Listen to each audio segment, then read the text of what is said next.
agradecemos mucho al el doctor Javier Tello, médico cirujano y analista en políticas de salud, a quien saludamos con afecto. Gracias, doctor Javier, ¿cómo estás? Muy buenas noches. Buenas noches, Pepe, ¿qué tal? Qué gusto. Gracias, igualmente. ¿Qué te parece la decisión del gobierno federal? Porque esta decisión no la toma López-Gatell, la toma quien está arriba de López-Gatell o arriba el que está arriba de López-Gatell, ya sabes quién. ¿Qué nos queda de ver con la información? ¿Qué sacarías en conclusión? Ya que él está sacando conclusiones, también tú puedes sacar las nuestras.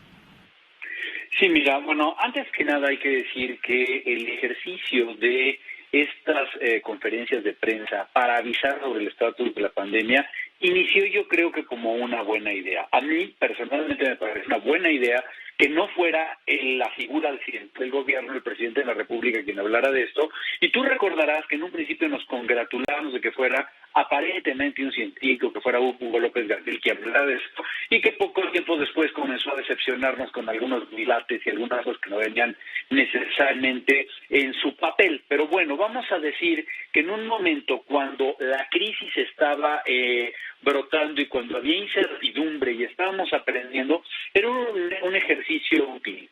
Sin embargo, yo creo que esto se fue desvirtuando para convertirse en un mal escaparate. Una subsecretaría de salud o de la Secretaría de Salud, o ya no sé exactamente bien de qué, en donde consistía en dos tiempos. Uno, donde un grupo de personas, a veces Hugo López-Gatell, a veces alguna de las personas que le reportan, estaba leyéndonos unas diapositivas que en algunos casos eran cuestionables, en otras pues nos decían lo mismo que estábamos viendo, pero que no tenían que ver con la realidad, algo muy muy extraño, ¿no? Y luego empezaban ellos a hablar del tema que querían o traían invitados de plano ya para hablar de temas relativamente, o vamos a decir, irrelevantes, que no tenían que ver con la pandemia, y a resolver una serie de preguntas que en algunos casos, debemos decirlo, o tú corrígeme, se llegaron a traer incluso hasta periodistas o reporteros a modo para preguntar cosas.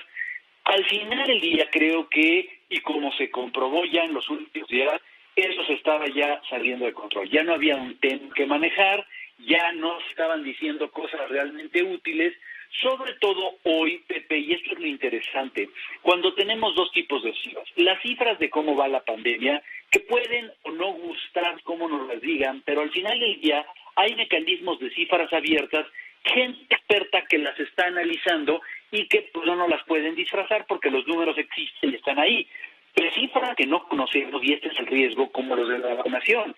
Cada cifra que nos presentan de vacunación es un acto de fe, porque no hay un sistema de datos abiertos. Entonces, si lo que vamos a tener ahora van a ser informes en no sabemos exactamente qué plataforma, ni con qué periodicidad, sobre el número que nos pongan enfrente y ya no vamos a poder cuestionar a nadie, pues creo que esto sí representa un riesgo. Entonces creo que hay que poner en la balanza un ejercicio que ya no nos llevaba a ninguna parte, la verdad, y el otro que ahora no vamos a poder cuestionar de manera directa o interpelar algo que no nos haga sentido.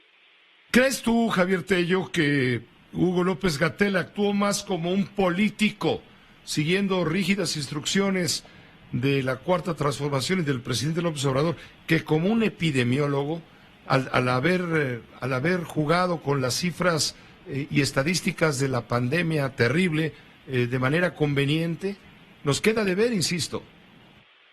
Definitivamente sí, y no lo digo yo, lo decimos muchos analistas que hemos visto esto. Lo primero que ocurrió es que va a poder toda la vida decirnos cualquier cantidad de historias, pero no hay una justificación para que México sea uno de los países que menos pruebas de detección realiza.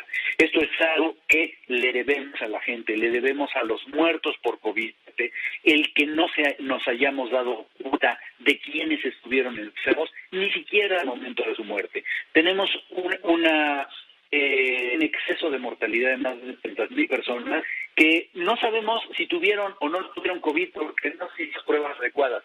Y entonces esta tosudez, esta necedad de no haber querido hacer pruebas, justificándolo como sea, el haber querido poner modelo centinela, el querer estarnos comparando con cosas que no somos, el querer minimizar hasta el día de hoy el hecho de que tengamos cerca de 200 y tantos mil muertos reconocidos oficiales, más los no reconocidos que dicen que pudieran ser 3 veces más, realmente creo que es algo que va a quedar siempre pendiente, es algo que tenemos que ver. Y además, el no hacer muchas cosas hacia el futuro, Pepe. Hoy en día sabemos que en países como Gran Bretaña, y ya no se diga en la India, hay variantes muy peligrosas que están surgiendo, como la variante Delta, y que no podemos nosotros tener una certeza de quién o no le está padeciendo, porque otra vez nuestro sistema no va para manejar pruebas.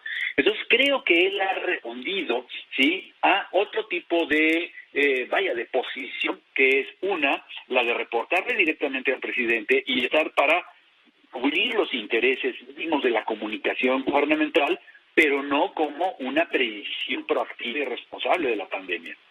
Pues, por cierto, mencionaste la variante Delta, y esto suena lejano, pero ustedes, los científicos, le entienden mucho mejor. Creo que se convierte en un grave peligro, porque al parecer, cuando aparece esta variante del coronavirus, resulta que las vacunas ya no resultan eficaces. No precisamente, no tenemos evidencia de ello. Hay evidencia de que los países que tienen una mejor cobertura tienen una mejor protección contra este tipo de variante. Es precisamente por eso que hoy lo que deberíamos estar haciendo es vacunar al mayor número de personas en el menor tiempo posible. Lamentablemente, esta gran aceleración que vimos del proceso de vacunación ya no lo estamos manteniendo. Y yo creo que es algo que deberíamos tener en la cabeza, cómo proteger a la mayor cantidad posible de gente, porque es lo único que en este momento nos va a proteger contra estas variantes. Del 1 al 10, ¿qué calificación merece el papel de Hugo López-Gatell como el SAR anti-COVID? Bueno, o sea, así es muy complicado decirlo. Definitivamente está reprobado por muchas cuestiones. No es que lo diga yo, es que definitivamente, si vemos varios parámetros, lo primero que debió haberse hecho fue tener al máximo y contener al máximo la propagación de la epidemia, y creo que no fue así. Hoy podemos decir, y nos pueden decir que llevamos 5 meses de lo que sea, pero más de 200 y tantas mil muertes después, siendo el 4º país en mortalidad en el mundo. Definitivamente esta no es una victoria, ni es para ponerle en un currículum de nadie. Te agradezco mucho, Javier, como siempre, el haber aceptado esta invitación. Estoy a tus órdenes, Pepe, que te vaya muy bien. Un abrazo. Esta fue una producción de Grupo Fórmula. Encuentra más contenido como este en radioformula.mx.